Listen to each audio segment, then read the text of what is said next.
Tinman here, guys. Just going to show you some favorite pastimes of our guys. So what we see here is we see what looks like a lot of little death traps for us humans to climb on, right? We don't like to climb on this stuff, so if we were going to climb here, we'd be kicking a good trail, and then it becomes a pretty good trail right there, and you can continue to get through and go over to there if you want to, or whatever.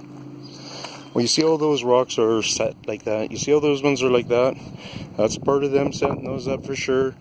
How many more of those did they shift around? I don't know, use your imagination. Mine's bigger than yours, so I see probably more work because I'm standing here. I don't mean my imagination's bigger, but my example in front of me is really bigger than you. I get to see the whole effect of the three-dimensional effect and everything, the distance of things, the real size of things and stuff. See, if I put my hand out there like that, you know, I'm probably similar to the same size as that, I think. Maybe the shadow's a little bit bigger than me, so it kind of gives you an idea how big those rocks are right there, right? I'm doing it. Wait, I'll look in the camera. Sorry. Anyways, there's shit here. Look at that. I don't like that stuff, man. We fall down. Alright? So anyways, I see tons of times the different levels of different rocks being accumulated in different areas for different things. Pastime. It's going to be partly pastime. This is where they hang out. This is where they know if very many humans come or not. This is a footprint that I made when I came and just did a walk through the place and kind of seeing some stuff what was going on. But I was just doing some little avalanche testing there and seeing what it was all about. But if we come over here, you can see where they're really monkeying around. Just going to kind of walk you through it so you can keep your interest. The guys who build these pits and,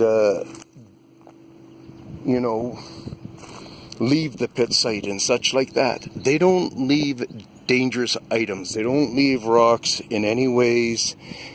Well, I mean, little stuff like this and so on and so forth, no big deal. But if you start looking at it, you see there's too many unstable kind of things like this, and it's either somebody else has been mucking around with them a certain amount, or the Bigfoot has, right? And let's go with Bigfoot here, because that's my call. And I'm going to show you something super interesting. Watch my footing here. See, now what we got to start doing is we got to start realizing that because there's such a tunneling system, you're not getting to see much of the tunneling system. I got to get to where it's a little bit more comfortable for me. Because the reason is because this stuff, I've actually tested it out, and it is, in a way, it does start to do that where it falls in. So next thing you know, one of these spots where I stepped, this was one of the ones that was given away, actually went down in height.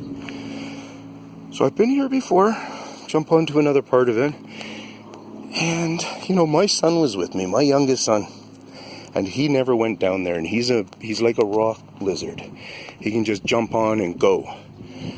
And like I would just point out right away, you got to be extra careful, buddy, because there's going to be teeter-totters in there, right? So I don't trust these guys for setting up their little flaws. I just don't.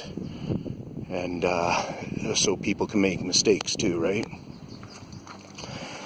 But my son never did end up going down there. So I'm wondering if that's changed. Like, I don't recall this pit kind of looking design of it and stuff. So I think that's on some video that I have around. I recall all going through here with my son, and